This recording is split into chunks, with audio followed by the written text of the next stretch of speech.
ज्योतीची कसोटी लागणार.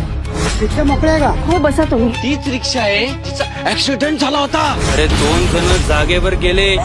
आयुष्यातल्या नवीन पडावाला कसं सामोरी जाईल ज्योती. दीप ज्योती या मालिकेमध्ये ज्योतीच्या आयुष्यात आलं एक नवीन वळण. दादाच्या नंतर ज्योतीने घराची जबाबदारी घेतली स्वतःच्या खांद्यावरती. दादाची रिक्षा चालवण्याचा निर्णय घेतला ज्योतीने. रिक्षा घेऊन निघाली पण लोकांनी उचलले तिच्यावरती प्रश्न. रिक्षा स्टँडवर जेव्हा ज्योती रिक्षा घेऊन पोहोचली तेव्हा इतर रिक्षावाल्यांनी ज्योतीच्या रिक्षामध्ये लोकांना बसून नाही दिले आणि म्हणले की हीच ती रिक्षा आहे जिचा ऍक्सिडेंट झाला होता. खूप अपशगुनी आहे ही रिक्षा. लोकांच्या अशा वागण्याला कसं सहन करेल ज्योती, ह्या संकटाशी कसं सामोरी जाणार हे पाहण्यासाठी दीप ज्योती ही मालिका पहा आणि अजून अपडेट्ससाठी टेलीचक्कर रिजनलला सबस्क्राईब करायला विसरू नका.